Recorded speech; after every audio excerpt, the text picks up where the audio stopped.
मैं simply so गया और जब उठा तो मेरे 9 पैक एब्स थे। यहाँ तक कि मेरी सिस्टर भी मुझे देखकर ब्लश करने लगी। इसका रीजन मेरी फ्रीकिश एबिलिटी है जिससे मैं ड्रीम्स में फाइट करके स्ट्रॉन्गर हो जाता हूँ। अपने ड्रीम्स में मैं ज़ॉम्बीज से फाइट करता हूँ और उनकी मेमोरीज और एबिलिटीज गेन कर लेता हूँ जो उनके अलाइव होने के समय थी। लेकिन ठीक एक दिन पहले मैं एक लूजर था जिसका vital energy and blood value सिर्फ 0.7 था, जबकि कंस्ट्रक्शन साइट पर इंटेन उठाने वाली बिग सिस्टर की वैल्यू भी 0.8 थी। मेरे टीचर ने मुझसे कहा था कि मैं होपलेस हूँ, मेरी किस्मत खराब है और मैं कभी एक मील में 4 डिशेस भी अफोर्ड नहीं कर पाऊंगा। पता चला कि यह एक ऐसी दुनिया है जो कॉम्बैट पावर की रिस्पेक्ट करती है। 100 ईयर्स पहले अर्थ पर बहुत से मॉन्स्टर्स आ गए थे और इंसानी फायर आर्म्स उनके खिलाफ इन्फेक्टिव हो गए। परेशान होकर इंसानों ने इन मॉन्स्टर्स को हराने के लिए स्पेशल एबिलिटीज को अवेकन किया जिसने मार्शल आर्ट्स के एरा की शुरुआत की। वाइटल एनर्जी और ब्लड वैल्यू चक्रा की तरह है जो बॉडी की इंटरनल एनर्जी कैपेसिटी को दिखाता है। मैं मार्शल आर्टिस्ट क्लास से ग्रेजुएट हो सकूं,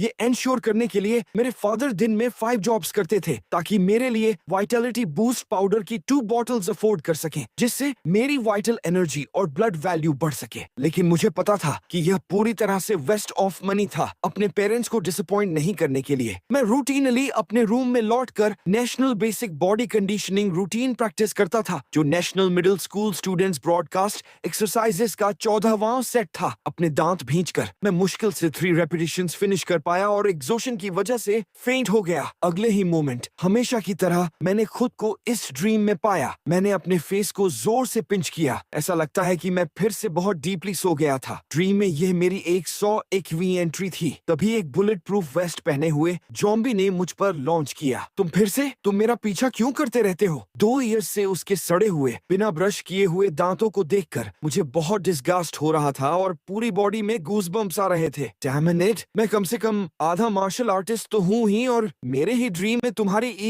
इतनी हिम्मत कि तुम मुझे बलि करो। फिर मेरे साइज 43 फुट ने उसकी वेस्ट पर किक मार दी। गुस्से में मेरा रीजन खो गया था और वो जंबी 2 मीटर दूर जाकर गिरा। फिर मैंने ग्राउंड से एक बड़ा रॉक उठाया और उसे जंबी के हेड पर 99 टाइम्स स्मैश किया जब तक कि उसका ब्रेन स्प्लैटर नहीं हो गया और उसने मूव करना स्टॉप नहीं कर दिया। ऐसा लगता है कि जंबी की वीकनेस उसका हेड है। एक बार वो डैमेज हो जाए तो वो फंक्शन करना बंद कर देता है। तभी धुएं का एक क्लाउड मेरी तरफ बढ़ा।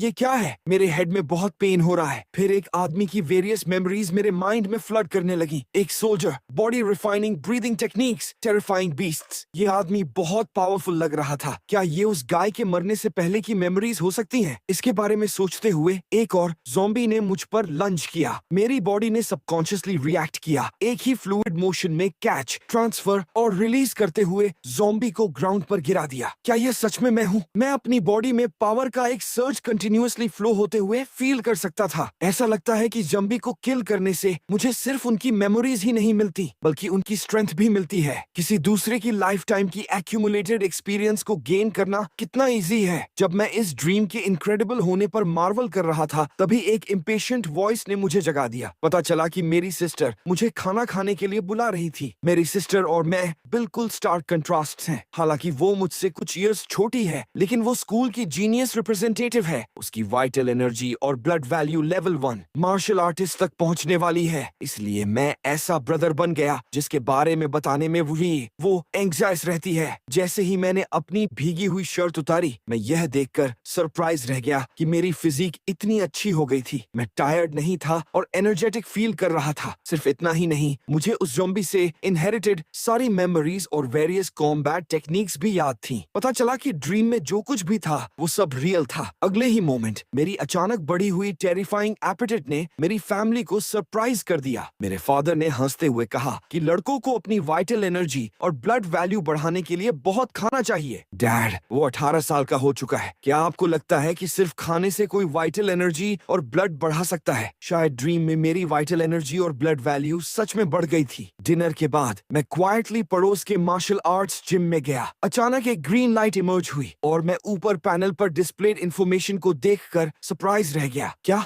0.96? यह सिर्फ एक आवर में 0.2 बढ़ गया। कुछ ऑर्डिनरी पीपल को 0.1 बढ़ाने में 2 इयर्स लग सकते हैं। फिर मैंने अपनी आंखें बंद की और अपने हैंड्स में स्ट्रेंथ गैदर की। उस मोमेंट उस बुलेट प्रूफ वेस्ट वाले आदमी की सारी कॉम्बैट टेक्निक टेक्निक्स और एक्सपीरियंसेस मेरे माइंड में इम्प्रिंट हो गए थे। फिर मैंने अपना स्ट्रॉन्गेस्ट ब्लो डिलीवर किया, डिंग 113। ये इंक्रीज तो वाइटल एनर्जी और ब्लड वैल्यू स्टैंडर्ड को भी सुपर्स कर गया। इस वजह से मुझे रात में इंसोम्निया हो गया और मैं सो नहीं सका। क्योंकि मैं सो नहीं सकता था तो मैंने सोचा कि क्यों ना ब्रॉडकास्ट एक्सरसाइजेस की प्रैक्टिस ही कर लूं। जैसे ही मैंने पंच के बाद पंच मारा, मैंने पाया कि मेरी बॉडी इनवॉलंटरीली एक extremely complex set of fist techniques perform कर रही थी। यह वो बॉडी रिफाइनिंग टेक्निक निकली जो ज़ॉम्बी ने पहले सीखी थी और अब ये मेरी हड्डियों में एच हो चुकी थी। ऐसा लगता है कि यह ड्रीम का असली ट्रेजर है। लेकिन अगले ही मोमेंट मैं लिस्टलेस फील करने लगा। एक स्ट्रॉन्ग हंगर ने मुझे ओवरवेल्म कर दिया। ये तो ओवर हो गया। मुझे इतनी भूख क्यों लग रही है? क्या ऐसा इसलिए है क्योंकि मेरी वाइटल एनर्जी और ब्लड वैल्यू बढ़ गई है और मेरी बॉडी एनर्जी सप्लाई के साथ कीप अप नहीं कर पा रही है और ऑन ऑर्डिनरी मील्स इसे रिप्लेनिश नहीं कर सकते। मुझे न्यूट्रिशनल सप्लीमेंट्स की जरूरत है, लेकिन अपनी फैमिली की करंट इनकम के बारे में सोचकर मैं वो एक्सपेंसिव मेडिसिनल इंग्रेडिएंट्स अफोर्ड नहीं कर सकता था। मुझे खुद पर ही रिलायंस करना होगा। ऐसा लगता है कि एक पुअर फैमिली के लिए एक टॉप स्कॉलर प्रोड्यूस करना एक्सट्रीमली डिफिकल्ट है।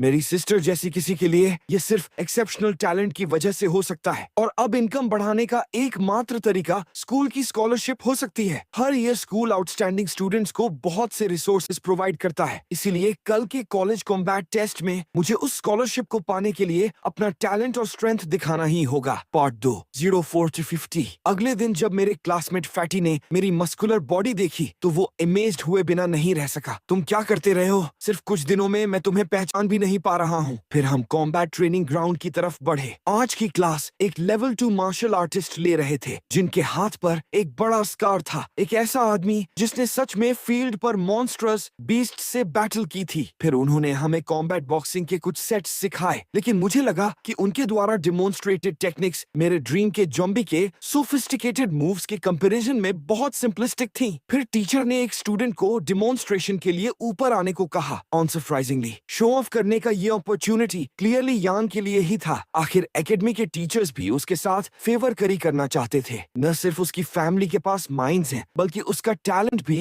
एक्स्ट्राऑर्डिनरी है। अब उसके पास नियरली एक लेवल 1 मार्शल आर्टिस्ट की स्ट्रेंथ है। फिर दोनों ने स्टेज पर कॉम्बैट बॉक्सिंग डेमोन्स्ट्रेशन परफॉर्म किया। उनकी प्रैक्टिस के बाद टीचर ने पॉलिटली यांग की टेक्निक के कई एस्पेक्ट्स पॉइंट आउट किए। यांग ने अपने मन में सोचा, तुम्हारी इतनी हिम्मत कि तुम मुझे सिखाओ। बैटलफील्ड पर एक लेवल 2 मार्शल आर्टिस्ट तो सिर्फ कैनन फोडर होता है। फिर प्रैक्टिकल कॉम्बैट सेगमेंट आया। यांग की एक्सीलेंस को हाईलाइट करने के लिए टीचर ने यहाँ तक कॉल आउट किया, क्या कोई ऐसा स्टूडेंट है जो यांग के साथ स्पार करना चाहेगा? स्टूडेंट्स को अपने सिर नीचे झुकाए हुए देखकर टीचर ने हेल्पलेस फील किया। ये स्टूडेंट्स ग्रेटनेस अचीव करने के लिए बहुत टाइम्ड है। ये मेरी पढ़ाई हुई अब तक की वर्स्ट क्लास है। ऐसा लगता है कि सिर्फ यांग ही डिसेंट है। अगले ही मोमेंट टीचर स्टार्टल हो गए क्योंकि उन्होंने देखा कि नीचे से आंखों का एक पेयर उन्हें इंटेंटली घूर रहा था। वो शार्प गेज, सिर्फ उनके पास ही ऐसा टेम्परामेंट होता है जिन्होंने बैटलफील्ड एक्सपीरियंस किया हो। ऐसा लगता है कि इस क्लास में अभी भी एक गुड सीडलिंग है। फिर मुझे टीचर द्वारा यांग के खिलाफ फाइट करने के लिए बुलाया गया। मेरे साइड में खड़े फैटी ने मुझसे जल्दी से रिफ्यूज करने को कहा क्योंकि अगर मैं इस फाइट में इंजर्ड हो गया तो यह डायरेक्टली कुछ दिनों में होने वाले यूनिफाइड एग्जाम को अफेक्ट करेगा। लेकिन मैंने कामली उसकी तरफ देखा, यह इंडिकेट करते हुए कि इन दिनों मैंने अच्छी ट्रेनिंग की है और मैं ठीक रहूंगा। यह यंग मैन काम और फियरलेस है, सच में गुड सीडलिंग है। मैंने इसे पहले नोटिस क्यों नहीं किया? जब टीचर को पता चला कि मेरी वाइटल एनर्जी और ब्लड वैल्यू 0.7 थी तो वो स्टन्ड रह गए। क्या ऐसा हो सकता है कि मैं मिस्टेकन था? फिर उन्होंने इंस्ट्रक्ट किया कि ये स्पैरिंग टेक्निकल एक्सचेंज के लिए होनी चाहिए। कॉन्टैक्ट के पॉइंट पर रुक जाना है और 10 मिनट्स तक चलना है। इस बीच यांग स्टेज पर मुझे कॉन्स्टेंटली टेंट कर रहा था, जब तुम गिरो तो अपने हाथों से सहारा मत लेना वरना तुम्हारी हड्डी टूट सकती है। मैंने सिंपली एक स्टैंस लिया और कामली कहा, कम ऑन। फिर एक बड़ा हाथ स्विफ्टनेस के साथ मेरे फेस की तरफ आया। किड, क्या तुम्हें पता है कि एक्चुअल कॉम्बैट में सबसे इम्पोर्टेंट क्या है? अपने और अपने ओपोनेंट के बीच के गैप को कंट्रोल करना, ओपोनेंट के डिस्टेंस को प्रिडिक्ट करना, उनके मूव्स को ऑब्जर्व करना या एक टारगेटेड कॉम्बैट स्ट्रेटजी चुनना नहीं। ये तुम्हारी वाइटल एनर्जी और ब्लड वैल्यू एंड मेरे बीच का गैप है। जैसे ही उसका फिस्ट मुझसे 1 सेंटीमीटर दूर था, पूरी ऑडियंस फ्रीज हो गई। मेरी सेफ्टी के लिए वरीड थी, लेकिन मिस पंच ने यांग के फेस का एक्सप्रेशन स्टिफ कर दिया। इस बीच उसकी घोंघे जैसी स्लो मूवमेंट मेरे द्वारा क्लियरली देख ली गई थी। मैं जल्दी से स्क्वाट डाउन हुआ और फिर उसके फेस पर एक पावरफुल लेफ्ट हुक डिलीवर किया जिससे वो 20 मीटर दूर जाकर गिरा। इस सीन ने न सिर्फ क्लासमेट्स को शॉक किया बल्कि मैं खुद भी सरप्राइज था। टीचर को सस्पेक्ट हुआ कि मैंने कोई स्पेशल पोटियन यूज किया है, इसलिए उन्होंने मुझे इंटरोगेशन के लिए ले जाने का डिसाइड किया। फिर वो मुझे चेकअप के लिए ऑफिस ले जाना चाहते थे। मैंने कोई एक्सप्लेनेशन नहीं दिया और सिंपली अपना हाथ स्कैनर में रख दिया, जिससे पैनल को देखते ही टीचर शॉक्ड रह गए। ये एट्रीब्यूट तो पहले से ही एक फॉर्मल लेवल 1 मार्शल आर्टिस्ट का है, यहाँ तक कि पूरे व्हाइट रिवर सिटी में ये जीनियस की तरह क्वालिफाई करता है। यह जानकर कि मेरी वाइटल एनर्जी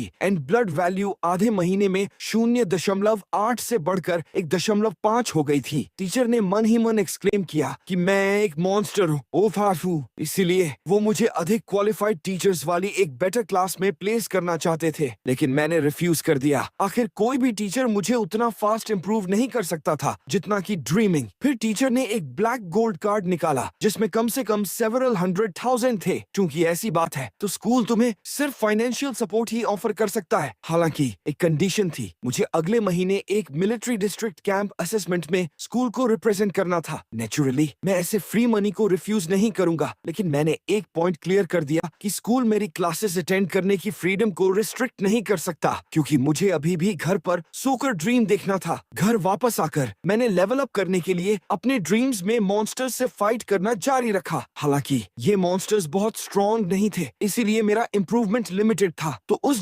जम्बी की मेमोरीज के बेसिस पर मैं किसी भी सीक्रेट को अनकवर करने के लिए सो कॉल्ड बेस 1359 पर गया। यहाँ की दीवारें 30 मीटर से भी ज्यादा थिक थीं। ऐसी कौन सी बैटल हो सकती है जिसने ऐसा डिस्ट्रक्शन कॉज किया हो? तभी मैंने एक व्हाइट हेयर्ड ज़ॉम्बी को कमांड टावर में बैठे देखा। हमारी आंखें मिली और मुझे ऐसा लगा जैसे मैं पीछे फेंक दिया गया हूँ, मेरी सोल टीयर अपार्ट हो गई हो। ऐसा लगता है कि सफिशिएंट स्ट्रेंथ के बिना किसी को इस प्लेस के पास नहीं जाना चाहिए। बाद में मैं ज़ॉम्बी की मेमोरीज को फॉलो करते हुए एक डार्क रूम में गया। वहाँ एक ग्लोइंग स्टोन ने मेरा अटेंशन कैच किया। जब मैंने उसे टच किया तो ग्रीन लाइट का एक बस्ट एक्सप्लोड हुआ। फिर एक वॉइस ने मर्मर किया, welcome to eternal sky technologies. इससे मुझे इस वर्ल्ड के डिस्ट्रक्शन और अपने ड्रीम्स के बारे में पता चला। मैंने एक्सपेक्ट नहीं किया था कि इतना पावरफुल मार्शल आर्ट सिस्टम भी मॉन्स्टर अटैक्स को विथस्टैंड करने में अनएबल रहेगा। लेकिन मार्शल आर्ट्स का डिवीजन हमारे जैसा ही क्यों लगता है? फिर मैंने इस वर्ल्ड की हिस्ट्री में लुक इनटू किया, लेकिन अगले सीन ने मुझे स्टन्ड कर दिया। यह 10,000 ईयर्स फ्यूचर में हमारी ही दुनिया थी। दुनिया मॉन्स्टर्स द्वारा नष्ट कर दी गई थी और बचे हुए इंसानों ने मेन प्लैनेट को अबैंडन कर दिया था। फिर मैंने अपनी इंफॉर्मेशन को पुल अप करने के लिए सिस्टम का यूज किया। पता चला कि मैं सिर्फ एक सिविलियन था, अनमैरिड, जो 28 की उम्र में मर गया। लेकिन जब मैंने अपनी सिस्टर की इंफॉर्मेशन को एक्सेस करने की कोशिश की तो एक वार्निंग पॉपअप हुई, insufficient permissions, a blood sample, gene login required. मैंने एक्सपेक्ट नहीं किया था कि ब्लड ड्रॉ करने का इस एल्फ का मेथड इतना यूनिक होगा। डैंग! अगले ही मोमेंट सिस्टम ने मेरे ह्यूमन जीन को डिटेक्ट किया एंड इमीडिएटली किंडलिंग प्लान को इनिशिएट करते हुए डेटाबेस से कनेक्ट कर दिया। लेकिन कनेक्शन के बाद जब मैंने अपनी इंफॉर्मेशन को फिर से चेक किया तो वो बदल चुकी थी। अब मेरे पास लेवल 2 क्लियरेंस थी। मैं रिवर कॉलेज से फर्स्ट ग्रेजुएट हुआ था। 3 इयर्स बाद मिलिट्री डिस्ट्रिक्ट ज्वाइन किया था और 37 की उम्र में सदर्न बैटल जोन में मर गया था, अनमैरिड, लेफ्टिनेंट की रैंक के साथ। क्या ऐसा हो सकता है कि मेरी स्ट्रेंथ में अचानक हुए इस इंक्रीज ने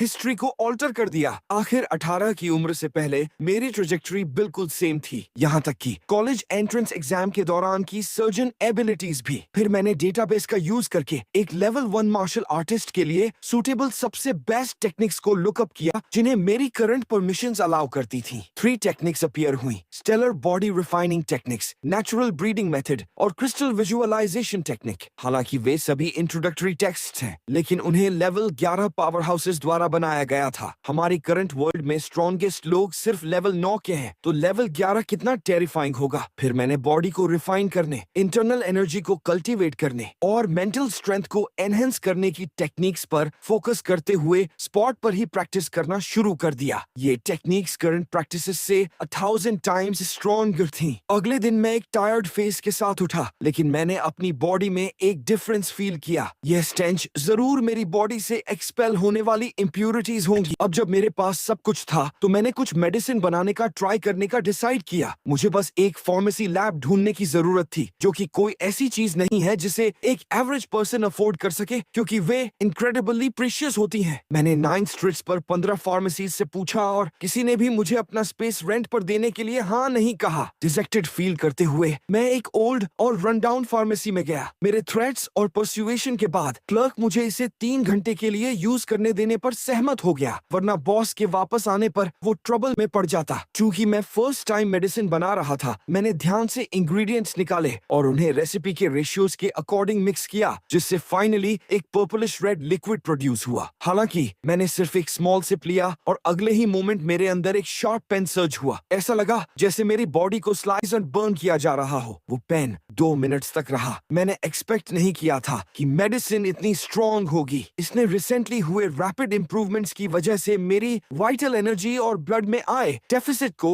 इमीडिएटली रिप्लेनिश कर दिया। सबसे इम्पोर्टेंटली, इतने पावरफुल इफेक्ट के साथ कोई साइड इफेक्ट्स नहीं आते। सच में 10,000 ईयर्स बाद का एक प्रोडक्ट है। अचानक डोर पर एक रैपिड नॉकिंग हुई। पता चला कि फार्मेसी ओनर जल्दी वापस आ गया था। क्लर्क ने मुझे विंडो से जल्दी से एस्केप करने के लिए अर्ज किया। अगर डिस्कवर हो जाता तो उसे फायर कर दिया जाता। श्योर इनफ, फीमेल ओनर वापस आई और उसने उसे स्पॉट पर ही फायर कर दिया। क्लीनलीनेस के लिए स्टिकलर होने के नाते वो यहाँ तक कि सारे इक्विपमेंट को वॉश करना चाहती थी। फिर उसने एक मेडिसिन पीना शुरू किया जो वो अभी वापस लाई थी। नहीं, यह इनइफेक्टिव है। रिएक्शन बहुत लो है। पता चला कि ओनर एक समय की प्रोमिनेंट हीज फार्मास्यूटिकल्स की बेटी थी, लेकिन अब उसके पास सिर्फ ये स्मॉल शॉप थी। वो रोज मेडिसिन लिक्विड्स पर रिसर्च करती थी, इस उम्मीद में कि एक दिन अपनी फैमिली की ग्लोरी को रिस्टोर कर सके। फिर भी रियलिटी उसकी रिजॉल्व को शेटर करती रही और कई ईयर्स से कोई ब्रेक थ्रूज नहीं मिला था। लेकिन तभी उसने एक टेस्ट ट्यूब नोटिस की जिसे मैं एक्सीडेंटली कॉर्नर में छोड़ गया था। यह जरूर उस इंसान द्वारा छोड़ी गई होगी और इसने मेरे इक्विपमेंट को भी डैमेज किया।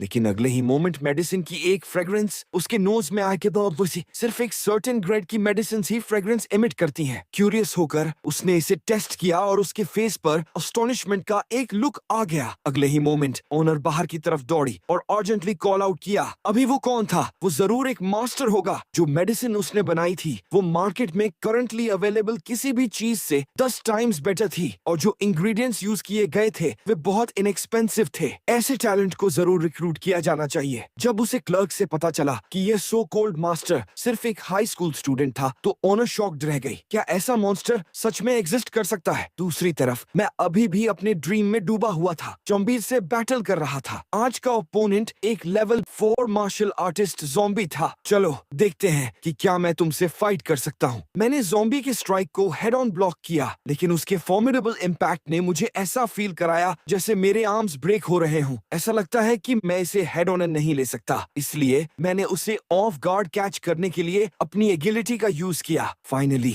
2 घंटे तक अटैक करने के बाद मैंने उसे सक्सेसफुली किल कर दिया। अगले ही मोमेंट मेमोरीज फ्लड होकर आई। पता चला कि वो ओरिजिनली एक लेवल 5 मार्शल आर्टिस्ट था जो फ्रंट लाइंस पर मर गया था। एक ट्रू सोल्जर। कोई वंडर नहीं कि उसके पंच इतने हार्ड थे। हालांकि 3 मार्शल आर्ट्स टेक्निक्स के ऑगुमेंटेशन ने मुझे 10 से यहाँ तक कि 100 टाइम्स अधिक पावर अनलेश करने की परमिशन दी, लेकिन अगर उसका एक हाथ मिसिंग नहीं होता और उसमें इंटेलिजेंस की कमी नहीं होती तो मैं उसे हराने में एबल नहीं हो पाता। अगले दिन मैं अपनी वाइटल एनर्जी और ब्लड वैल्यूज को फिर से टेस्ट करने के लिए मार्शल आर्ट्स हॉल गया। चलो देखते हैं कि ने मैंने कितना इम्प्रूव किया है। लेकिन मेरे सामने के डेटा ने मुझे सच में शॉक्ड कर दिया। 15.6 एक लेवल 2 मार्शल आर्टिस्ट के स्टैंडर्ड को सुपर्स करते हुए और मेरी कॉम्बैट पावर 3137 पर ऑफ द चार्ट्स थी। जब मैं लीव कर रहा था तो काउंटर पर बैठी लेडी ने मुझे एक मैटरनल स्माइल दी। 1 महीने में ट्वाइस टेस्ट करने पर मैं उनके लिए एक मेजर कस्टमर माना जाता था। आखिर कुछ लोग सेवरल ईयर्स में अपनी वाइटल एनर्जी और ब्लड वैल्यू को 1 पॉइंट भी नहीं बढ़ा पाते, इसीलिए लोगों का फ्रीक्वेंटली टेस्ट करना रेयर है। मेरे जाने के बाद 2 लोग स्लोली अंदर आए। ये लोग मार्शल आर्ट्स जिम ओनर की बेटी और उसका डिसाइपल थे। हालांकि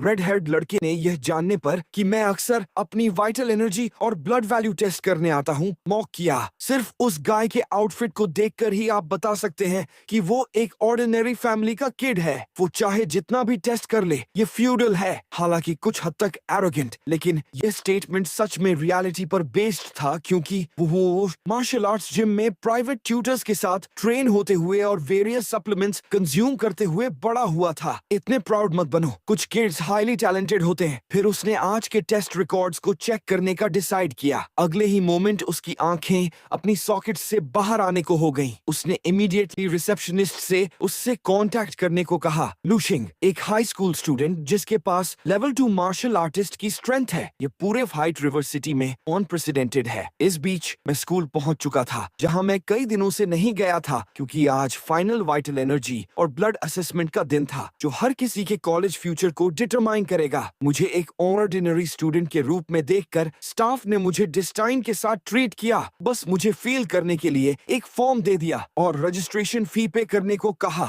जब मैंने सब कुछ टेक केयर कर लिया तो असेसमेंट एरिया पहले से ही लोगों से पैकड था। अपनी टर्न के लिए मुझे हमेशा के लिए वेट करना पड़ता। चारों तरफ देखते हुए मैंने कई पापाराजी टाइप फिगर्स को एक लड़की को देखते हुए नोटिस किया। यह लड़की मेरी सिस्टर से भी छोटी थी, दिखने में सिर्फ 15 या 16 की लग रही थी। यहाँ अकेले अपीयर होने के लिए वो जरूर काफी स्ट्रॉन्ग होगी। आज लाइन में खड़े ज्यादातर लोग 25 से ऊपर के थे। तभी एक बर्ली फिगर लाइन में स्क्वीज हो गया। ये कौन है जो ब्रेजिनली लाइन कट कर रहा है? फिर भी आसपास के लोगों में से किसी की हिम्मत नहीं हुई कि वो ऑब्जेक्ट कर सके। रीजन ये था कि ये burly man level 3 martial artist के लिए टेस्ट देने वाला था। एक ऐसा स्टेटस जिससे पूरे व्हाइट रिवर सिटी में 10 इंडिविजुअल से ज्यादा लोग एक्सेसीड नहीं करते थे। भीड़ देखती रह गई और यहाँ तक कि इंस्ट्रक्टर्स भी स्टार्टल हो गए और उसे थ्रू जाने दिया। जैसे ही वो आदमी स्लोली क्रिस्टल के पास पहुंचा, कट किए गए एक कपल ने शिकायत की, यह सिर्फ एक लेवल 3 टेस्ट है, कोई पास नहीं है, इसमें शो ऑफ करने की क्या बात है। लेकिन अगले ही मोमेंट एक डींग के साथ उसकी वाइटल एनर्जी और ब्लड वैल्यू ने 107 शो किया, जिसने उस कपल को इतना शॉक किया कि उन्होंने अपना ग्रेप जूस थूक दिया। आखिर यहाँ के बहुत से लोगों ने कभी वाइटल एनर्जी और ब्लड वैल्यू को 100 ब्रेक करते नहीं देखा था। शॉक्ड एग्जामिनर ने बर्ली मैन को उसकी कॉम्बैट पावर टेस्ट करने के लिए बुलाया। आखिर उसे level 3 martial artist test pass करने के लिए दोनों एस्पेक्ट्स में क्वालिफाई होना था। अचानक एक लाउड क्रैश के साथ पूरा हॉल शेक हो रहा था। यह किस तरह की पावर थी? ऐसा लगा जैसे हर कोई 2 कदम पीछे चला गया हो। लेकिन वहाँ एक एक्सेप्शन था और वो था स्ट्राइकिंगली हैंडसम मैं।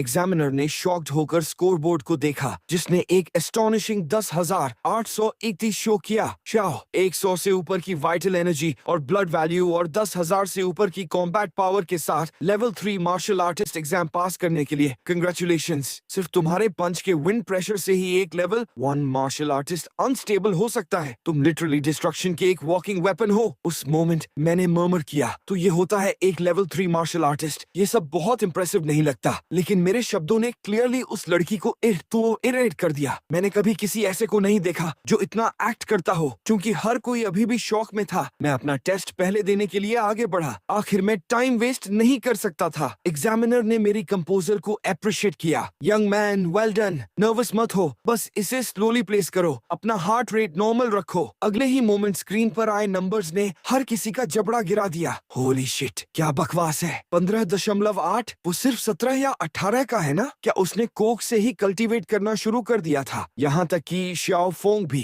जिसने अभी टेस्ट दिया था, शॉक्ड रह गया क्योंकि उसके पास खुद ऐसा टैलेंट नहीं था। इसके बाद मैंने दोनों हैंड्स में स्ट्रेंथ गेदर की। इस बार मैं देखना चाहता था कि मेरा फुल स्ट्राइक कितना स्ट्रॉन्ग था। जैसे ही पर्पल लाइट का एक बर्स्ट चमका, हर किसी की आंखें स्टेज पर ग्लू हो गईं। जब स्टॉर्म सबसाइड हुआ तो पैनल ने एक नंबर शो किया, 15,000। उस मोमेंट ऐसा था जैसे हर किसी का वर्ल्ड व्यू ही शैटर हो गया हो। एग्जामिनर इतना फ्राइटन था कि वो बोल नहीं सका क्योंकि असेसमेंट उसके समझ से एक्सीड कर गया था। हालांकि मेरी वाइटल एनर्जी और ब्लड वैल्यू लेवल 1 पर थी, लेकिन मेरी स्ट्रेंथ ने लेवल 3 मार्शल आर्टिस्ट को सुपर्स कर दिया था। इसलिए उसने असेसमेंट को टेम्परेरी हल्ट डिक्लेयर कर दिया। यह मामला हायर अप्स को रिपोर्ट किया जाना चाहिए। जब मैं लीव करने के बारे में सोच रहा था तो एक बर्ली फिगर मेरे पीछे खड़ा था। जब मुझे लगा कि वो ब्लो अप होने वाला है तो उसने इसके बजाय अपना हाथ बढ़ाया। किड, मैं तुम्हारे अंदर पोटेंशियल देखता हूँ। मेरा नाम शाओ फो है, चलो फ्रेंड्स बनते हैं। उस मोमेंट 2 प्रोबिंग फोर्सेस ने क्वाइटली कंपेट किया, लेकिन अगले ही सेकंड मुझे अनएक्सपेक्टेडली कई लिटिल फैंस मिल गए जो मेरे साथ फोटोज लेना चाहते थे। डैम, मुझे यहाँ से निकलना होगा। मार्शल आर्टिस्ट एसोसिएशन के एंट्रेंस पर एक क्लासमेट ने कहा, चिंता मत करो, क्या उसके जैसे जीनियस के लिए मार्शल आर्ट्स सर्टिफिकेशन एक ब्रीज नहीं है? ऑब्वियसली वे उस पर्पल क्लैड यंग गर्ल के बारे में बात कर रहे थे। उस मोमेंट लू चिंगिया ने लू शिंग को डोर से बाहर आते हुए नोटिस किया। क्लियरली सरप्राइज थी। मैंने अपनी सिस्टर को भी अपोजिट नोटिस किया, इसलिए मैं स्लोली उसकी तरफ बढ़ा। चिंगिया, तुम यहाँ क्या कर रही हो? ये कुछ ऐसा है जो मुझे तुमसे पूछना चाहिए, है ना? तुम हमेशा लेजी रहते हो, पूरे दिन घर पर सोने के लिए स्कूल स्किप करते हो। तुम यहाँ मार्शल आर्टिस्ट एसोसिएशन में क्या क्या कर रहे हो? बेशक मैं उसे ये नहीं बताता कि मेरा सोना ही एक्चुअली मेरी ट्रेनिंग है, इसीलिए मैंने झूठ बोला, ये क्लेम करते हुए कि मेरा कुछ बिजनेस था और मैं बस अभी वापस आ जाऊंगा। उस मोमेंट एक शॉर्ट हेयर्ड लड़की अप्रोच की। हेलो ब्रदर लू, मैं चिंगिया की क्लासमेट फैन हूँ। आज हम यहाँ सिस्टर यांग युआन के असेसमेंट के साथ देने आए हैं। यह ब्रदर लू बहुत हैंडसम लगते हैं, बिल्कुल वैसे नहीं जैसे चिंगिया आमतौर पर उन्हें डिस्क्राइब करती है। मैंने अपनी सिस्टर के हेड पर पैट किया और कहा, ओके, मुझे कुछ चीजों का टेक केयर करना है, इसीलिए मैं अभी वापस जाता हूँ। जब वे सिबलिंग रिलेशनशिप के बारे में जोक कर रहे थे, तभी एक लड़की बाहर आई। कैसा रहा सिस्टर, क्या तुम पास हो गई? ओह, इसका जिक्र मत करो, एक इंसिडेंट हो गया था, इसीलिए असेसमेंट को होल्ड कर दिया गया। क्या? ऐसा किस तरह का इंसिडेंट हो सकता है जिससे मार्शल आर्टिस्ट असेसमेंट रुक जाए? ऐसा इसीलिए क्योंकि एक मॉन्स्टर अपीयर हुआ था। वो गाय लगभग मेरी ही उम्र का है, लेकिन उसकी वाइटल एनर्जी और ब्लड वैल्यू एक इनक्रेडिबल 15.7 है और उसकी कॉम्बैट पावर 15,000 पर ऑफ द चार्ट्स है। इस बिग ब्रदर का नाम क्या है? सिस्टर ने बस कैजुअली 2 शब्द बोले, लूशिंग। क्या लूशिंग? क्या वो मेरा यूजलेस बिग ब्रदर नहीं है? इस बीच मैं पहले से ही घर लौट चुका था, सोने के लिए प्रिपेयर्ड था और सबसे पहली चीज जो मैंने की वो थी अपनी पर्सनल इंफॉर्मेशन को पुल अप करना। इंडीड मेरा फ्यूचर फिर से बदल गया था। एक 18-year-old लेवल 2 मार्शल आर्टिस्ट जिसने व्हाइट रिवर सिटी में सेंसेशन कॉज कर दिया था। बाद में मार्शल एसोसिएशन के रिकमेंडेशन के साथ मैंने ईस्ट कम प्रोविंस टैलेंट ट्रेनिंग कैंप में टॉप 20 में एंटर किया। सब्सिक्वेंटली मैंने 5 इयर्स के बाद एक ऑफिसर के रूप में सर्व किया और रिटायर हुआ। शिंग मार्शल आर्ट्स की फाउंडेशन रखी। सिर्फ एक वीक पहले मैं अभी भी वो 37-year-old लेवल 4 मार्शल आर्टिस्ट था जो मर गया था। मेरा फ्यूचर सच में मेरी वजह से बदल गया है, लेकिन एक लेवल 6 मार्शल आर्टिस्ट की पावर वीक है। फ्यूचर बदलने के लिए सफिशिएंट नहीं है, इसीलिए मुझे स्ट्रॉन्गर बनने की जरूरत है। सिर्फ मार्शल आर्ट्स पीक को ब्रेक थ्रू करके ही मेरे पास एक चांस है। दूसरी तरफ एसोसिएशन प्रेसिडेंट लेमेंट कर रहे थे, टैलेंट ट्रेनिंग कैंप जल्द ही आ रहा है और व्हाइट रिवर सिटी बिना किसी मार्शल आर्ट्स हेरिटेज फैमिलीज या सब्सटेंशियल रिसोर्सेज के अक्सर अपने प्रॉमिसिंग सीड्स को दूसरी जगहों द्वारा पिक होते हुए देखती है।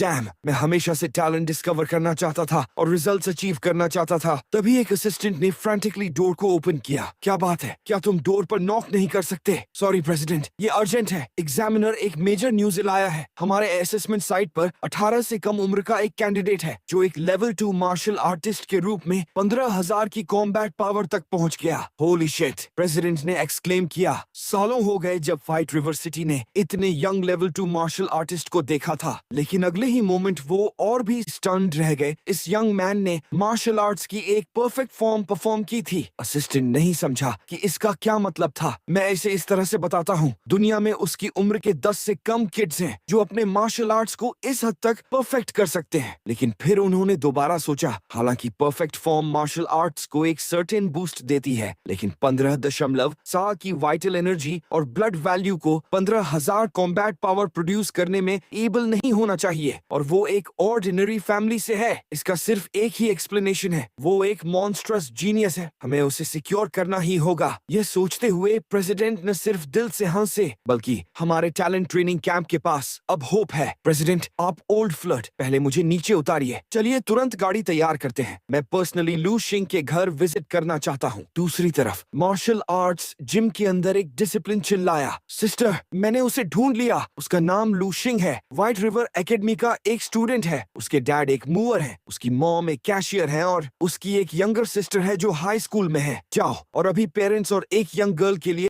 सूटेबल कुछ वैल्यूएबल गिफ्ट्स खरीदो। हालांकि मैं बाहर की इस सेंसेशन से पूरी तरह से अनअवेयर था जब तक कि चिंगिया चिल्लाई नहीं, ब्रदर, कोई तुम्हें ढूंढ रहा है। बहुत समय हो गया था जब चिंगिया ने मुझे ब्रदर बुलाया था। मुझे नहीं पता था कि विजिटर्स कौन थे, लेकिन जैसे ही मैं नीचे गया मैंने 2 लार्ज फिगर्स देखे, मार्शल एसोसिएशन के प्रेसिडेंट और red river martial arts gym की बेटी। एक्चुअली पर्सनली मेरे घर विजिट करने आए थे। क्लोजअप से मैं फील कर सकता था कि प्रेसिडेंट बहुत स्ट्रॉन्ग थे। डेफिनेटली उनके पास एक लेवल 6 मार्शल आर्टिस्ट की स्ट्रेंथ थी। कुछ प्लेजेंट्रीज के बाद प्रेसिडेंट सीधे पॉइंट पर आए। अपनी ट्राउजर पॉकेट से एक सर्टिफिकेट और एक चेक निकालते हुए, लू शिंग, व्हाइट रिवर सिटी की तरफ से मैं तुम्हें यह लेवल 2 सर्टिफिकेट और 1 मिलियन का प्राइज प्रेजेंट करता हूँ, जो कि तुम्हारी स्ट्रेंथ लेवल 3 तक पहुँचती है। इसीलिए फ्यूचर अलाउंसेस एक लेवल 3 मार्शल आर्टिस्ट रेट पर इशू किए जाएंगे। होली क्रैप ओल्ड मैन, क्या आप हमारे बेटे के बारे में बात कर रहे हैं? एक लेवल 2 मार्शल आर्टिस्ट? क्या हम ड्रीम देख रहे हैं। थैंक यू प्रेसिडेंट, लेकिन मुझे सस्पेक्ट है कि आपके पास मेरी हेल्प की जरूरत का कोई दूसरा पर्पस है ना? वरना सिर्फ एक लेवल 2 मार्शल आर्टिस्ट का अलाउंस प्रेसिडेंट के पर्सनल विजिट को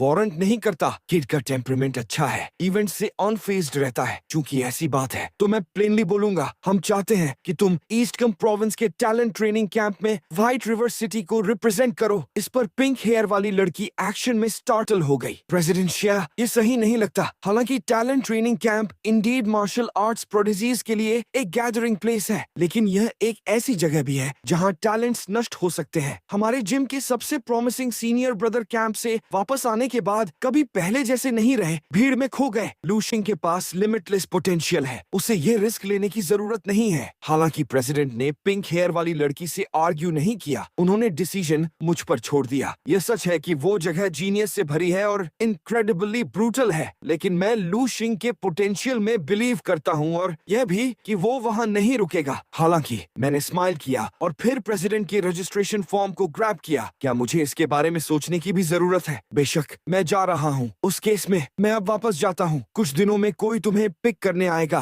फिर पिंक हेयर वाली लड़की ने भी अपने विजिट का पर्पस एक्सप्लेन करना शुरू किया, जो कि मुझे red river martial arts gym में एक ऑनरी डिसिप्लिन बनने के लिए इनवाइट करना था। यह मेरी फ्रीडम को लिमिट नहीं करेगा। सभी कोर्सेज फ्री होंगे। मैं मास्टर से पर्सनल इंस्ट्रक्शन रिसीव कर सकता हूँ और मैं हर महीने एक हेड इंस्ट्रक्टर के बेनिफिट्स भी एंजॉय करूंगा। लेकिन मैंने बिना किसी सेकंड थॉट के डिक्लाइन कर दिया। मैं तुम्हारे जिम में एक डिसिप्लिन बनूं? तुम क्या सोच रही हो? ये मुझे पूरी तरह से बेनिफिट और नो हार्म लग सकता है, लेकिन मैं उनकी लिटिल स्कीम से अवेयर हूँ। एक डिसाइपल बनना तो आउट ऑफ क्वेश्चन है, लेकिन मैं एक ऑनरेरी मेंबर बन सकता हूँ। आखिर यह घर के पास है और मैं आमतौर पर तुम्हारी जगह पर ही ट्रेन करता हूँ। फिर पिंक हेयर वाली लड़की ने कहा कि वो मुझे red river martial arts gym का एक ऑनरेरी मेंबर होने के लिए पर मंथ 1 लाख की सैलरी पे करेगी। हर किसी के जाने के बाद मेरे पेरेंट्स की आखिरकार बोलने की हिम्मत हुई, सन, तुम कब एक लेवल 2 मार्शल आर्टिस्ट बन गए? क्या तुम्हारी वाइटल एनर्जी और ब्लड वैल्यू कुछ दिनों पहले सिर्फ 0.8 नहीं थी? बेशक, मैं उन्हें ड्रीमिंग के बारे में नहीं बताता। मॉम, आपने बहुत हार्ड वर्क किया है। अब नाइट शिफ्ट्स करने की कोई जरूरत नहीं है। डैड को भी मैनुअल लेबर करने की जरूरत नहीं है। अब हमारे पास मनी है। हॉल ऑन बेनेवोलेंस के अंदर मैडम गुस्से में अपनी उंगली बाइट कर रही थी। डैम इट, वो गाय कहाँ है? इतने दिन हो गए और मुझे उसका नाम तक नहीं पता। उसने जो मेडिसिन बनाई थी, उसके डेटा को मैं जितना ज्यादा एनालाइज करती हूँ, वो उतना ही ज्यादा टेरिफाइंग होता जाता है। इसके दर्जनों एडिशनल इफेक्ट्स हैं और लगभग कोई साइड इफेक्ट्स नहीं है। मैंने रिसेंटली लॉर्ड फार्मासिस्ट के डेटा को सर्च किया है और मुझे इस जीनियस फार्मासिस्ट की कोई भी इंफॉर्मेशन नहीं मिल रही है। उस मोमेंट क्लर्क अचानक सरप्राइज में चिल्लाया, बॉस,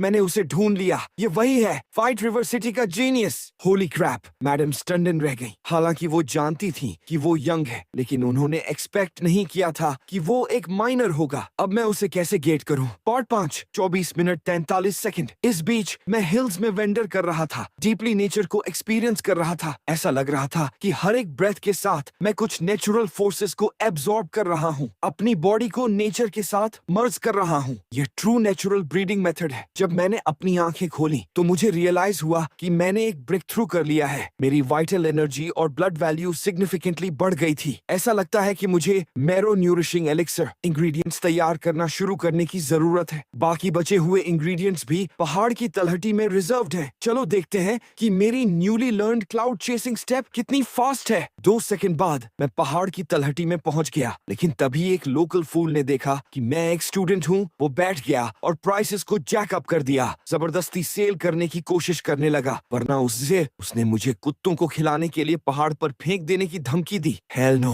क्या मैं इसे टॉलरेट कर सकता हूँ? यह देखते हुए कि मेरा कोई रिएक्शन नहीं था, उसके पीछे कई नाइफ वील्डिंग थग्स अपीयर हो गए। ऐसा लगता है कि तुम लोग सिर्फ फूल्स नहीं हो, बल्कि बैंडिट्स का एक गुच्छा हो। बैंडिट्स, तुम हमें अंडर एस्टिमेट कर रहे हो। हम सभी बोनाफाइड लेवल 1 मार्शल आर्टिस्ट हैं। यहाँ कोई सर्वेलेंस नहीं है, इसलिए अगर तुम जानते हो कि तुम्हारे लिए क्या अच्छा है, तो अपना मनी और बिलोंगिंग्स छोड़ दो। उस मोमेंट मैंने उनके साथ बोदर नहीं किया, सिंपली अपना पाम एक रॉक पर स्लैम किया और उसे पाउडर में क्रश कर दिया। एक ऐसा कारनामा जो सिर्फ एक लेवल 3 मार्शल आर्टिस्ट ही अचीव कर सकता है। क्या आजकल के किड्स इतने बैडस्ट होते हैं? वे इमीडिएटली घुटनों के बल बैठ गए, मुझे डैड बुलाने लगे और मेसी के लिए भीख मांगने लगे। अगले दिन मैंने एसोसिएशन की कार से ईस्टकम प्रोविंस के लिए ट्रेवल किया। तो ये है, वो है talent training camp.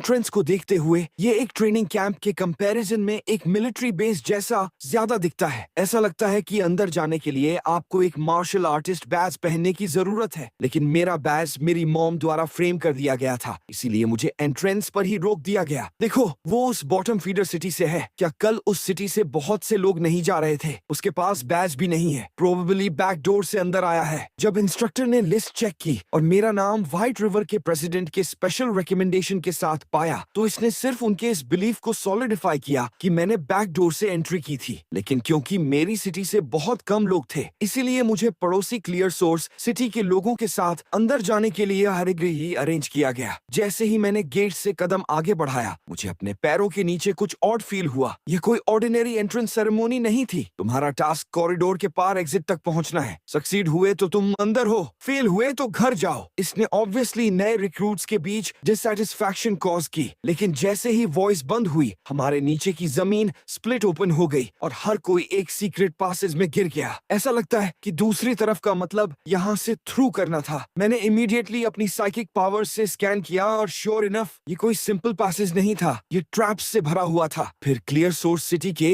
Young master Lin you द्वारा लीड किए जाने वाले लोकल जीनियस ग्रुप ने बात की। क्योंकि हम सभी क्लियर सोर्स सिटी को रिप्रेजेंट करते हैं, इसीलिए हमें एक साथ स्टिक रहना चाहिए। तो वे चाहते थे कि मैं व्हाइट रिवर सिटी का सो कॉल्ड डड रास्ता लीड करूं। वे बस मुझे एक गिनी पिग की तरह यूज करना चाहते थे। मैंने उन्हें थोड़ा डराने के बारे में सोचा, लेकिन फिर इन स्कमबैग्स पर अपनी सांस वेस्ट नहीं करने का डिसाइड किया। अगर तुम लोग नहीं जाना चाहते तो बस साइड हो जाओ। आखिर फेरोसियस बीस्ट्स हमेशा अकेले चलते हैं, वो सिर्फ भेड़ें होती हैं जो झुंड में चलती हैं। बबल गम का एक गुच्छा अपीयर हुआ, ये मैकेनिकल पपेट्स थे। हर कोई पैनिक हो गया। सबसे वीकेस्ट मैकेनिकल पपेट भी एक लेवल 1 मार्शल आर्टिस्ट से फॉर स्ट्रॉन्गर था। एक ट्रेनिंग कैंप में इतने सारे रखना, क्या वे हमें मारना चाहते हैं? हालांकि मैंने सुना था कि ये चीजें एक लेवल 4 मार्शल आर्टिस्ट से मैच कर सकती हैं, लेकिन इनका कॉस्ट एक लेवल 4 मार्शल आर्टिस्ट को ट्रेन करने से बहुत हायर होता है। व्हाइट रिवर सिटी के उस किड को देखो, पपेट्स के बीच मोशनलेस खड़े होकर वो जरूर अपनी पैंट गीली कर रहा होगा। ये किड बैक डोर से आया है, मार्शल आर्टिस्ट भी नहीं है, प्रोबेबली एक ही पंच में इडियट बन गया। लेकिन जब वे एक फूल के रूप में मुझ पर हंसते हैं, तो मैं ये एक इडियट्स के रूप में उन पर हंसता हूँ। एक पपेट ने मुझ पर एक पंच स्विंग किया और फिर मेरे पीछे एक लाउड क्रैश हुआ। जब धुआं क्लियर हुआ तो मैंने बिना किसी नुकसान के पपेट के फिस्ट को कैच कर लिया। हर किसी का फेस डिसबिलीफ से भरा हुआ था। उसने एक्चुअली इसे कैच कर लिया? क्या ये सब है? फिर मैंने मैकेनिक हैंड को ग्रैब किया और उसे अचानक उठाया। एनर्जी का एक बर्स्ट पपेट को अपार्ट ब्लो कर रहा था, लेकिन मेरे इस एक्शन ने हर किसी को हंसा दिया, क्योंकि उन्होंने सोचा कि ये सिर्फ इफेक्टिव स्क्रैप्स थे, वरना मेरी स्ट्रेंथ के साथ मैं बिना किसी नुकसान के बाहर नहीं आ सकता था। फिर young master Lin Yu personally demonstrate करने के लिए आगे बढ़े। ध्यान से देखो कि मैं कैसे थ्रू करता हूँ। ओह, यंग मास्टर लिन बहुत पावरफुल है। लेकिन अगले ही मोमेंट एक बड़े हाथ ने उनके फेस पर स्लैप किया, उन्हें दीवार के खिलाफ स्मैश कर दिया। हर कोई केयरफुल रहो, ये लेवल 1 मार्शल आर्टिस्ट पपेट्स नहीं है, ये डैम लेवल 2s है। इमीडिएटली क्लियर सोर्स सिटी के हर इंसान को चिंता होने लगी। लेवल 2 पपेट्स का एक पूरा गुच्छा डेफिनेटली इम्पॉसिबल है, लेकिन मैं थोड़ा बोर्ड हो रहा था। ये पपेट्स मेरी जरा सी फोर्स से ही क्रम्बल हो जाते हैं। सच में बोरिंग है, बोरिंग है। दूसरी तरफ एक इंस्ट्रक्टर ने पजल्ड होकर स्क्रीन को देखा। क्या बकवास है? ज्यादातर पपेट्स ने रिस्पॉन्ड करना बंद क्यों कर दिया है? क्या कोई मेल फंक्शन है? ये नए हैं और मैं बस बैरियर्स के थ्रू ब्रेक करना जारी रखता हूँ जब तक कि मैं कॉरिडोर के एंड तक नहीं पहुँच जाता और डोर ओपन नहीं हो जाता। क्या तुम फर्स्ट लेवल के गार्डियन हो? आओ मुझसे फाइट करो। क्या? नहीं, मैं एक एग्जामिनर हूँ। इस किड के साथ क्या चल रहा है? इस बीच 2 chief instructors various examination areas में सिचुएशंस को ऑब्जर्व कर रहे थे, लेकिन वे इस साल के कैंडिडेट से कुछ हद तक डिससैटिस्फाइड लग रहे थे। सिर्फ 8 लोगों ने अपने टैलेंट्स को अवेकन किया है और ऑफिशियल मार्शल आर्टिस्ट्स बने हैं, जिनमें से 5 के पास non potential strength based talents हैं, 2 स्पीड और डिफेंस टाइप्स हैं और एक साइकिक टाइप है। इस बैच में सबसे बेस्ट कौन है? 18 इयर्स ओल्ड। मैं उसके अवकेंड साइकिक टैलेंट्स को डेवलप करने पर फोकस करने का प्लान कर रहा हूँ, जो 2 इयर्स से भी कम समय पहले हुआ था। क्यों? ये अच्छा है, बिल्कुल तुम्हारी तरह जब तुम पुराने दिनों में थे। लेकिन अगले ही मोमेंट ग्रीन हेयर वाला हैरान रह गया, क्योंकि एक इंस्ट्रक्टर हिट हो चुका था और बैकअप के लिए कॉल कर रहा था। जब मैंने एग्जामिनेशन हॉल के डोर को किक करके ओपन किया, अनकॉन्शियस एग्जामिनर को ड्रैग करते हुए, वहाँ कई मिलिट्री ऑफिसर्स प्रेजेंट थे। तुम क्लियर सोर्स सिटी के स्टूडेंट नहीं हो ना? तुम कौन हो? मैं व्हाइट रिवर सिटी के एवरग्रीन माउंटेन विलेज से लूशिंग हूँ। वो हूँ अच्छा लड़का है, न सिर्फ डिस्ट्रक्शन कॉज कर रहा है बल्कि एक टीचर को भी पीट रहा है। मैंने सोचा कि वो असेसमेंट का पार्ट थे। अगले ही मोमेंट चीफ इंस्ट्रक्टर ने मुझ पर एक साइकिक प्रोब लॉन्च किया और मैंने अपनी सोल विथड्रॉ कर ली। यह देखते हुए कि मैं ठीक था, उसने फिर मुझे कैफेटेरिया में वेट करने के लिए जाने दिया। फिर दोनों ने मेरे डेटा को स्टडी करना शुरू किया। लूशिंग के एट्रीब्यूट्स अभी के लिए अननोन है। उसे चार्लिन की तरह एक सीड प्लेयर के रूप में लिस्ट करो। दूसरी तरफ मैं बहुत अवेटेड कैफेटेरिया में पहुंच गया। क्या यह लेजेंडरी बीस्ट मीट है? 10 प्लेट्स और लाओ। तभी एक लड़की आई और उसने मेरे बगल में बैठने के लिए पूछा, लेकिन मैंने मना कर दिया इस डर से कि कहीं वो मेरा चावल न शेयर कर ले। पता चला कि वो यांग युआन थी, मेरी सिटी से एकमात्र इंसान। हालांकि प्रेसिडेंट ने कहा था कि व्हाइट रिवर सिटी से कोई भी कई ईयर्स से यहाँ आने में एबल नहीं हुआ था। यांग युआन ने स्लोली कहा, एक्चुअली व्हाइट रिवर के स्टूडेंट्स हर साल यहाँ आते हैं, लेकिन कोई भी कई ईयर्स से असेसमेंट पास नहीं कर पाया है, इसलिए इसका जिक्र नहीं किया जाता क्योंकि यहाँ हर चीज की कॉस्ट पॉइंट्स में होती है। इस बार सिर्फ 3 लोगों ने पॉइंट्स के साथ स्टार्ट किया था। तीनों बिना किसी अपवाद के सुपर जीनियस थे जिन्होंने अपने टैलेंट्स एट्रीब्यूट्स को अवेकन किया था। इतने कम, सिर्फ 3 लोग। ऐसा कहा जाता है कि एक 4th पर्सन भी है जिसके बारे में अफवाह है कि वो इनक्रेडिबली वायलेंट है। एग्जाम्स के दौरान इंस्ट्रक्टर्स पर अटैक करने के लिए जाना जाता है। एक लूज कैनन। मेरे बारे में ऐसे डिस्क्रिप्शन सुनकर मैंने अपना ड्रिंक थूक दिया। मुझे स्टार्टल देखकर यांग युआन ने स्मरक किया, यह कंफर्म करते हुए कि यहाँ हर कोई एक सुपर जीनियस था, यहाँ तक कि लूशिंग भी, जिसने व्हाइट रिवर सिटी में वेव्स बनाई थी। यहाँ बस एक और इंसान था, लेकिन अगले ही सेकंड लोगों की एक लाइन उस लड़की के पीछे खड़ी हो गई। लूशिंग, ये कंसीडर करते हुए कि तुमने एंट्रेंस असेसमेंट के दौरान 88 पपेट्स को डैमेज किया और एक इंस्ट्रक्टर को अनकॉन्शियस नॉक किया जिसके लिए हॉस्पिटलाइजेशन की जरूरत पड़ी, प्लीज हमारे साथ चलो। पलक झपकते ही यह इंसिडेंट पूरे कैंप में स्वीप कर गया। गाइडेंस रूम में चीफ इंस्ट्रक्टर ने मुझे 2 मिनट्स तक स्क्रूटिनाइज किया। क्या तुम्हें रियलाइज है कि तुमने हमारी 88 मशीन्स को डैमेज किया है, जिनमें से प्रत्येक की वर्थ कम से कम 10 मिलियन है? हालांकि डिस्कशन के बाद इसे असेसमेंट के दौरान हुआ डैमेज कंसीडर किया जाएगा और तुम्हें जिम्मेदार नहीं ठहराया जाएगा। उस मोमेंट 3 और स्टूडेंट्स अंदर आए। ये तुम्हारा असेसमेंट रिवॉर्ड है। यहाँ तुम जितने ज्यादा स्ट्रॉन्ग होगे, तुम्हें उतने ही ज्यादा रिसोर्सेज मिलेंगे। लेकिन मेरा कार्ड व्हाइट क्यों है? क्या ये एम्पटी हो सकता है? बीस्ट मीट की कॉस्ट पर मील 5 पॉइंट्स है। ट्रेनिंग रूम यूज करने की कॉस्ट पर आवर 10 पॉइंट्स है। एक इंस्ट्रक्टर से कोचिंग का एक सेशन 30 पॉइंट्स का है, जबकि चीफ या डिप्टी चीफ इंस्ट्रक्टर के साथ एक सेशन 100 पॉइंट्स का है। ऐसा लगता है कि यह सिर्फ एक मील कार्ड है। हाँ, तुम किड एक बार्गेन मिलने के बाद भी कोई शर्मीला एक्ट कर रहे हो। क्या तुम्हें पता है कि तुम्हारे कार्ड पर वो 1000 पॉइंट्स है? 1000 पॉइंट्स के बारे में सुनकर दूसरे लोग इंस्टेंटली डिसप्लीज्ड हो गए। मैंने एक्सपेक्ट नहीं किया था कि आप लोग फेवरेट्स खेलेंगे। ये सच में डिसअपॉइंटिंग है। इसके लिए कुछ मेजर कनेक्शंस की जरूरत पड़ी होगी। इंस्ट्रक्टर्स को ब्राइब करना,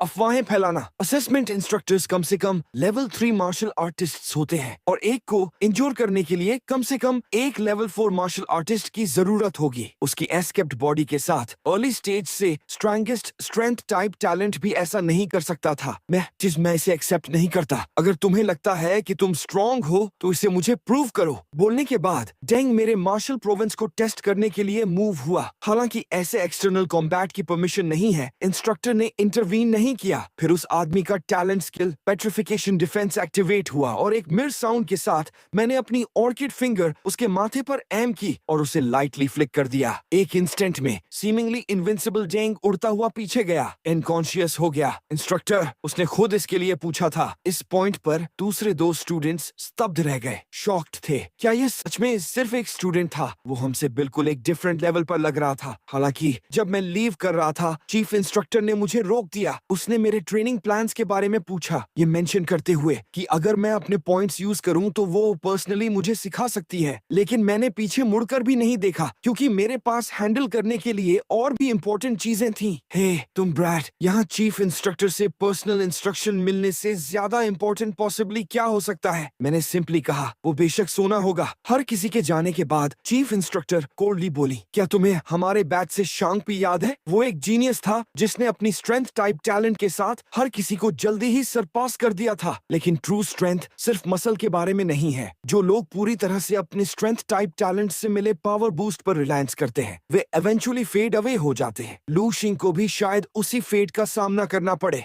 इस बीच मैं एक डेस्परेट बैटल में एंगेज्ड था, इस बार एक फॉर्मिडेबल ओपोनेंट के खिलाफ। मैंने बुक की हर ट्रिक यूज की एक ड्रॉ मैनेज करने के लिए, और सिर्फ एक साथ परिश होने की रिसॉल्व के साथ ही मैं उसे स्ले करने में एबल हुआ। इंडीड, इस ज़ॉम्बी अपनी लाइफ में एक लेवल 6 क्वाजी ग्रैंड मास्टर रहा था। अगर मैंने एंड में खुद को साइकिक पावर से प्रोटेक्ट नहीं किया होता तो मैं फिनिश हो गया होता। फिर सारी techniques, body movements, fist techniques और स्पीयर प्ले मेरी मेमोरी में फ्लो कर गए। यह मेरी लाइफ का सबसे इंपॉर्टेंट वेल्थ था, और वहां मैं मार्शल आर्ट्स में दिग्गजों के कंधों पर खड़ा था। फिर मेरी स्पिरिचुअल कॉन्शियसनेस में एक स्मॉल फिगर सेपरेट हुआ और फिर मेरी मेन सेल्फ के साथ रीमर्ज हो गया। इसके तुरंत बाद ऐसा लगा जैसे मेरी सी ऑफ कॉन्शियसनेस में ग्लास शैटर हो रहा हो और मैं ओवरजॉयड था। मेरी साइकिक पावर ने इतने समय बाद ब्रेक थ्रू कर लिया था। ये मेरे क्रेडेंशियल्स को फिर से चेक करने का समय था। श्योर इनफ, ये बदल चुका था। मेरा एक्सेस लेवल अब 3 था। मेरी हाईएस्ट मिलिट्री रैंक में बी मेजर जनरल थी। मैं 156 ईयर्स की उम्र तक जिया और 65 की उम्र से पहले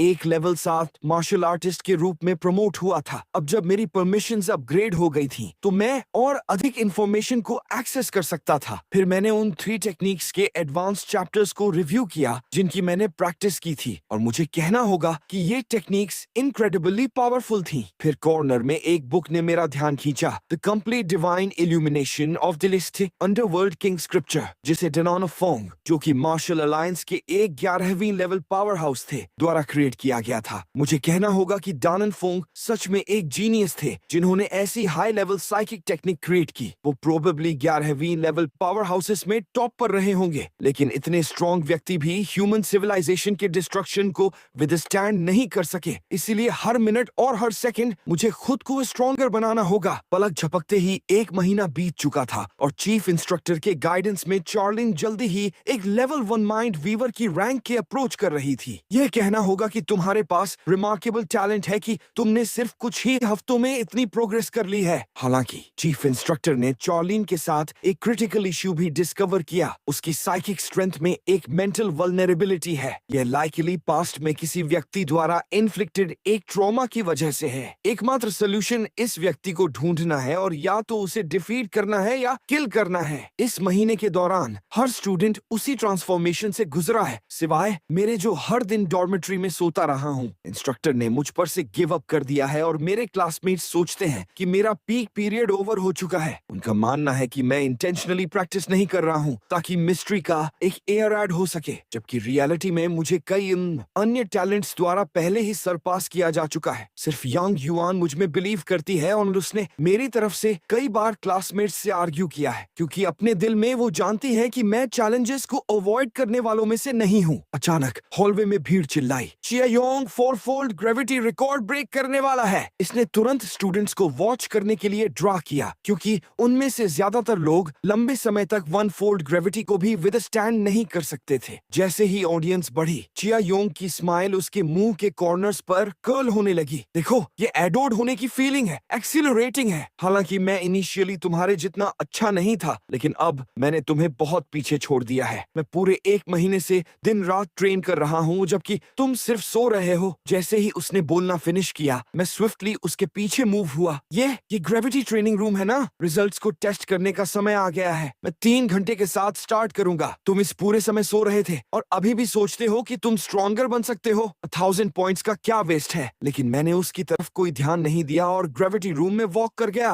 हे, ग्रेविटी रूम कोई जोक नहीं है। अगर तुम बिना वार्म अप किए अंदर जाते हो तो केयरफुल रहो कि तुम्हारा हार्ट प्रेशर से बर्स्ट न हो जाए। हालांकि 2 मिनट बीत गए और मैं अभी भी मूव नहीं हुआ था, लेकिन अगले ही मोमेंट मेरे एक्शन ने चियायोंग के फेस को पेल कर दिया। डैम, ये पक्का फेक होगा ना? वो डबल ग्रेविटी के अंडर हॉप अराउंड कर रहा है। मैंने कोई प्रेशर फील नहीं किया और फिर से एडजस्टर प्रेस किया। प्रोबेबली अब स्टॉप करने वाला है। वो इसे स्टैंडवर्थ करने में आने वो इनेबल होगा। लेकिन तभी एक डींग साउंड आई और एक रोरिंग नॉइज ने रूम को फील कर दिया। चियायोंग का फेस डिस्टॉर्ट हो गया क्योंकि उसने अचानक इसे 4-फोल्ड ग्रेविटी पर स्विच कर दिया। क्या यह 4-fold ग्रेविटी है? उस मोमेंट में एक घुटने के बल बैठ गया। हा, वो इसे अब और नहीं झेल सकता। वो अभी भी सोचता है कि वो मुझे सरपास कर सकता है। Dream on. लेकिन अगले ही मोमेंट वो कोल्ड स्वेट में आ गया। बाकी की ऑडियंस भी डिसबिलीफ में घूरती रही। मैं सिर्फ 2 फिंगर्स के साथ पुलअप्स कर रहा था। वो इतना स्ट्रॉन्ग क्यों है? क्या वो 1 महीने से ज्यादा समय से सो नहीं रहा था? उस मोमेंट में अचानक अपने होश में आया। ऐसा लगता है कि मैं 4-fold ग्रेविटी के अडैप्ट होने के लिए लगभग रेडी हूँ। लेकिन फिर मैंने बटन दोबारा प्रेस किया, जिससे वो रेड हो गया, यह इंडिकेट करते हुए कि इससे ऊपर जाना एक्सट्रीमली डेंजरस होगा। मैं प्रेशर फील कर सकता था और तुरंत अर्थ ब्रीदिंग टेक्निक का यूज करके इससे एडजस्ट किया। ग्रेविटी रूम अब स्टूडेंट से पैक्ड था। सभी चिल्ला रहे थे कि वो आदमी वापस आ गया है। और उस मोमेंट में 5-fold ग्रेविटी तक पहुंच चुका था, जहां मैं अभी भी मुश्किल से बॉडी रिफाइनिंग टेक्निक्स परफॉर्म कर सकता था। लेकिन ये इनफ नहीं था, मुझे और प्रेशर चाहिए था। लोगों ने सोचा कि मैं स्टॉप करने के लिए कंट्रोल पैनल पर जा रहा हूँ, क्योंकि इतने लंबे समय तक 5-fold ग्रेविटी कोई एंड्योर करना पहले से ही एक रिकॉर्ड था। लेकिन जो बटन मैंने प्रेस किया वो इसे फर्दर इंक्रीज करने के लिए था। क्या वो क्रेजी है? इससे एक एक्सीडेंट हो जाएगा। जाओ और चीफ इंस्ट्रक्टर को इमीडिएटली इन्फॉर्म करो। तुम क्या कह रहे हो? लू शिंग ने 8-fold ग्रेविटी ब्रेक कर दी? क्या हो रहा है? इस किड के पास अब किस तरह की स्ट्रेंथ है? ऐसा लगता है कि यह पहले से ही मेरी बॉडी की लिमिट है। अगले ही सेकंड मेरी बॉडी में divine illumination of the underworld king scripture activate हो गया। बस एक मोमेंट में मेरी वाइटल एनर्जी और ब्लड करीब 10% एनहांस हो गए और मेरे इंटरनल ऑर्गन्स रिपेयर और प्रोटेक्ट हो गए। अगर ऐसी बात है तो चलो देखते हैं कि मेरी यो अल्टीमेट लिमिट क्या है। यह पहले से ही हिस्ट्री का स्ट्रॉन्गेस्ट रिकॉर्ड है। क्या वो पॉसिबली इससे ऊपर जा सकता है? यह कहने के बाद आसपास की पूरी भीड़ घुटनों के बल बैठ गई, क्योंकि इंटेंस ग्रेविटी ने ट्रेनिंग रूम के बाहर के एरिया को भी अफेक्ट किया था। अंदर ग्रेविटी इतनी स्ट्रॉन्ग थी कि उसने मेरे नीचे के फ्लोर को क्रैक कर दिया। मेरा ब्लड ऐसा फील हो रहा था जैसे कंजील हो रहा हो और मेरी हड्डियां चरमरा रही थीं। इस प्रेशर के अंदर बस कॉन्शियस रहना ही एक स्ट्रगल था। लेकिन मैं अच्छी तरह जानता था कि जो व्यक्ति फ्यूचर बदलता है वो सबसे बड़े टैलेंट या सबसे ज्यादा रिसोर्सेज वाला नहीं होता, बल्कि वो होता है जो अपनी लिमिट्स को ब्रेक कर सके। मेरे पास जो थोड़ी बहुत कॉन्शियसनेस बची थी, उसके साथ मैंने अपनी बॉडी को खड़े होने के लिए अर्ज किया, जबकि बाहर हजारों लोगों के वर्शिप करने का एक फिनोमेनन पहले से ही फॉर्म हो चुका था। मैं फ्यूचर के आगे कंसीड नहीं करूंगा। 2 मिनट बाद मैं ग्रेविटी रूम से बाहर वॉक कर गया और मेरे सरप्राइज के लिए मेरे record breaking 10-fold gravity achievement ने मुझे 4000 पॉइंट्स अर्न कराए। क्या लू शिंग एक स्ट्रेंथ टाइप मार्शल आर्टिस्ट है? वो ग्रेविटी रूम में रिकॉर्ड कैसे ब्रेक कर सकता था? क्या ऐसा हो सकता है कि उसकी वाइटल एनर्जी और ब्लड 4th टियर तक एडवांस हो गए हों? और ऐसा लगता है कि वो एगिलिटी रूम की तरफ बढ़ रहा है। यांग युआन को ऐसा फील हुआ जैसे वो अब लू शिंग की लीग में भी नहीं रही। इस बीच रेड हेयर वाला लड़का इंस्ट्रक्टर चिन से गाइडेंस रिसीव करने के बाद एजिलिटी रूम में दिन रात ट्रेन कर रहा था। उसने अब एजिलिटी के 2nd टियर को अडैप्ट कर लिया था और एक ब्रेक थ्रू के क्लोज था। इस मोमेंट पर वो अपने खुद के एजिलिटी टैलेंट को एडमायर कर रहा था, खुद को एक जीनियस कंसीडर कर रहा था। लेकिन जैसे ही उसने डोर से बाहर कदम रखा, उसने स्टूडेंट्स की एक भीड़ और यहाँ तक कि चीफ इंस्ट्रक्टर्स को दूसरे रूम के चारों तरफ गैदर्ड देखा। उसने तुरंत पास के एक स्टूडेंट से पूछा और जब उसे पता चला कि वो लू शिंग है जो एंटर हुआ था, तो वो हंसी में बर्स्ट हो गया। तुम्हें नहीं लगता कि ये स्लीप गॉड मेरा रिकॉर्ड ब्रेक कर सकता है ना? तुम कुछ भी नहीं हो, बस वहाँ ऊपर देखो। अंदर मैंने एंटर होते ही फुल पावर पर स्टार्ट किया, सभी डायरेक्शन से मेरी तरफ शूट हो रही लाइट की बीम्स को डॉज करते हुए। ये कैसे पॉसिबल है? एगिलिटी रूम में हजारों लेजर्स सेंसर्स हैं और कोई नहीं जानता कि आगे क्या होगा। क्या आप श्योर हैं कि ये उसका फर्स्ट टाइम है? हालांकि जब रेड हेयर वाले ने सुना कि लू शिंग ने अभी 10-fold ग्रेविटी ब्रेक की है, उसकी आंखें लगभग बाहर आ गईं। वो एक स्ट्रेंथ टाइप टैलेंट है ना? क्या वो 1 महीने से सो नहीं रहा था? यहाँ तक कि इंस्ट्रक्टर्स के लिए भी इस पर बिलीव करना हार्ड था, क्योंकि बैटलफील्ड पर एक्सपीरियंस्ड सोल्जर्स में भी ऐसे निम्बल रिएक्शंस नहीं देखे गए थे। यह रिएक्ट करने से ज्यादा प्रिकॉग्निशन जैसा लग रहा था, जिसने उन्हें सस्पेक्ट करने के लिए लीड किया कि लू शिंग एक माइंड वीवर हो सकता है। लेकिन चूंकि हमने पिछली बार उसका टेस्ट किया था, क्या हमसे कुछ मिस हो गया था? मैंने सिर्फ 2 मिनट्स में 2nd टियर चैलेंज कंप्लीट कर लिया और इंस्ट्रक्टर देख सकता था कि लू शिंग की एगिलिटी परफेक्शन के स्टेट तक पहुंच चुकी थी। फिर मैंने 3rd टियर टेस्ट इनिशिएट किया, जो और फास्ट था और जिसमें बिना किसी गैप या डेड एंगल्स के रिलेंटलेस और डायरेक्शनल बॉम्बार्डमेंट इन्वॉल्व थी। इस चैलेंज को कंप्लीट करने के लिए मुझे अपनी फुल कैपेबिलिटीज बाहर लानी पड़ी। इंस्ट्रक्टर शिंग फिर से एस्टोनिश थे। ये इंट्रिकेट मास्टरी रियलम है। मैंने अपने अपने एगिलिटी टैलेंट के साथ सिर्फ 22 की उम्र में ब्रेक थ्रू किया था। जैसे जैसे सेकंड्स टिक कर रहे थे, डिफिकल्टी भी इंक्रीज हो रही थी। सिर्फ मेंटल परसेप्शन ही इनफ नमूल था। फिर मैंने विंड ब्रीदिंग टेक्निक एक्टिवेट की और रूम के अंदर हवा के एक झोंके की तरह वैनिश हो गया। उस मोमेंट पर नेकेड आई अब मेरी स्पीड के साथ कीप अप नहीं कर सकती थी जब तक कि लाइट्स ऑफ नहीं हो गईं। ये इंडिकेट करते हुए कि मैं थर्ड टियर पास कर चुका था। चलो चले, ऐसा लगता है कि वो सच में अब टायर्ड है। उसने आज सारी स्पॉटलाइट ले ली है। नहीं, ऐसा लगता है कि वो कंटिन्यू करना चाहता है। जब इंस्ट्रक्टर चेन ने सोचा कि थर्ड टियर ही मेरी लिमिट थी, मैंने एजिलिटी का फोर्थ टियर एक्टिवेट कर दिया। लेकिन एजिलिटी का फोर्थ टियर सिर्फ एक डायरेक्शन से बीम शूट होना नहीं है, बल्कि चारों तरफ अनगिनत छोटे रोबोटिक स्फीयर्स हैं, जिनमें से प्रत्येक 4 लाइट की बीम्स के साथ बाहर बर्स्ट हो रहा है, जैसे कई जाइंट नेट्स आपकी तरफ आ रहे हों, कोई एस्केप न छोड़ते हुए। क्या वो इंसान भी है? हालांकि जैसे ही टेस्ट 1/3 कंप्लीशन तक पहुंचा, मेरी विंड ब्रीडिंग टेक्निक भी अपनी स्पीड लिमिट तक पहुंच रही थी। नेक्स्ट, मैं सिर्फ divine illumination of the underworld king scripture पर ही रिलाई कर सकता था, जिसमें मेरा साइकिक परसेप्शन मुझसे सेंटर के रूप में रैपिडली एक्सपैंड हो रहा था। एलोंगेटेड टाइम की यह फीलिंग टेम्पोरल सेंस कहलाती है, जिसका मतलब है कि मेरी psychic power transformative third tier तक पहुंच चुकी है। तो तुम सच में एक माइंड वीवर हो। फिर एक सोल धर्म बॉडी बाहर फ्लाई हुई। ऐसा लगता है कि मुझे उसे फर्दर टेस्ट करने की जरूरत है। जैसे ही धर्म बॉडी मेरी तरफ आई, मैंने कहा, ओह हो, अब इसे हाइड नहीं कर सकते। हाँ, फिर मैंने इसे एक हैंड चॉप के साथ डिस्पर्स कर दिया। इंडीड वो एक माइंड वीवर है और उसकी साइकिक पावर मेरी से कम नहीं है। वॉच करना एक बात है, टच करना बहुत ज्यादा है। हालांकि ऐसा लगता है कि मैं भी अपनी लिमिट तक पहुंच चुका हूं। मैंने एक्सपेक्ट नहीं किया था कि सिर्फ टेम्पोरल सेंस एक्टिवेट करने से इतनी ज्यादा साइकिक एनर्जी कंज्यूम हो जाएगी। मुझे अगली बार फिर ट्राई करना होगा। अभी के लिए मैंने फोर्थ टियर का सिर्फ 56% कंप्लीट किया है। रेड हेयर वाले को ऐसा फील हुआ जैसे उसका वर्ल्ड व्यू शैटर हो रहा। क्या यह सच में कुछ ऐसा है जो एक स्ट्रेंथ टाइप मार्शल आर्टिस्ट करेगा? आज के लिए बस इतना ही। अगर वीडियो अच्छा लगा हो तो लाइक और सब्सक्राइब करें एनीमे एक्स मैन हवा को, ताकि आगे और भी वीडियोस आते रहे।